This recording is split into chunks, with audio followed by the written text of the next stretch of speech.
Today we're going to be making what is called a fire pouch. This is just a little pouch to keep your fire making essentials dry if you're out in the woods. My friend Mike actually gave me this stuff. So there's a piece of steel, there's a piece of flint, there's a little bit of tinder that catches on fire really easily, and I'm not sure what this is. Some really thin grass, I guess, and then some charcloth. And I've never seen this before until Mike gave this to me, and it is just incredible. If you get a spark into that charcloth, it just glows, it turns red, and it'll hold your spark there until you get some tinder on it, and then some little pieces of wood, and then onto some bigger pieces of wood, and you've got your fire started.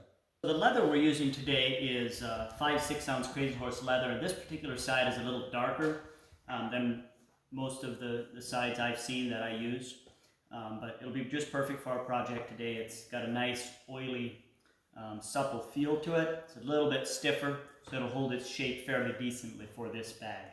Now what I did is I started out with these items that Mike gave me, the tinder, the charcloth, the flint, and the steel, the striker. And it was in a bag. It's probably a good idea because if you're carrying these things out in the woods, you want to keep them dry. It's probably not a bad idea to keep them in a bag, even inside a pouch. But they were in the bag, and I measured roughly 7 inches wide by 4 inches tall and 2 inches deep, which is plenty deep. And I just took that and I just made a paper pattern. So I just sketched it out. I made it all in one piece so that it folds around the bottom, and then the top will come all the way over the front. And then we'll have the flaps on the side that will fold in, and we'll just stitch along the back side here. So I just made this pattern, I just made it up, and we're going to see how it turns out.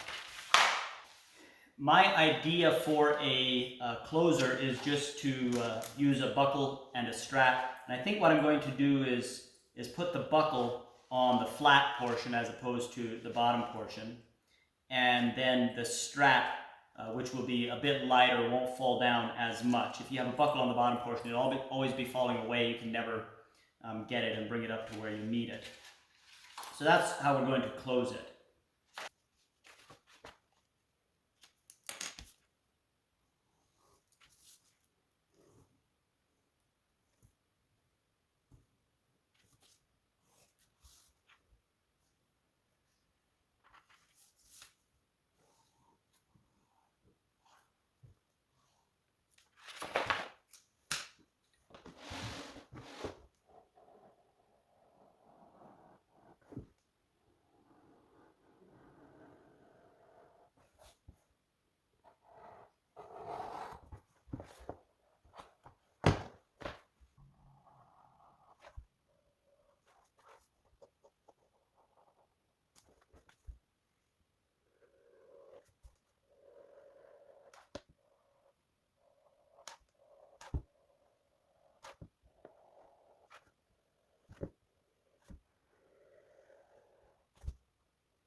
Alright, so here we are. Let's go ahead and try it out. And I'm actually not quite so sure about putting the buckle on top and the strap on the bottom. I almost wonder if I should have done it the other way around, perhaps. Weight difference isn't really of significance, I don't think. And when you close it, it just tends to stand out. Top of the buckle tends to stand out. And I'm afraid stuff will catch there. I think it would look nicer, actually, perhaps the other way around. Let's go ahead and try putting our items in there. I don't know how people usually carry this. You stuff everything in one compartment. That would work okay here. You just keep your tinder on one side and your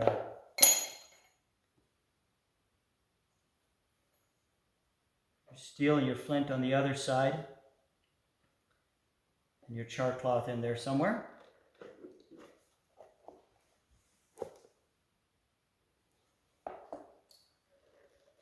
And then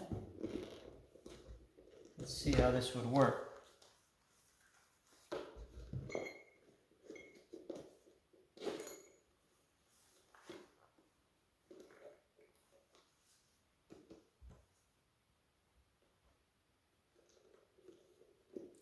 I'd say it could work if you're hiking and if you don't mind something bulky on your hip. It's too big for me. I couldn't go too far with something like this. Anyway, thanks for watching. Please like and subscribe. See you next time.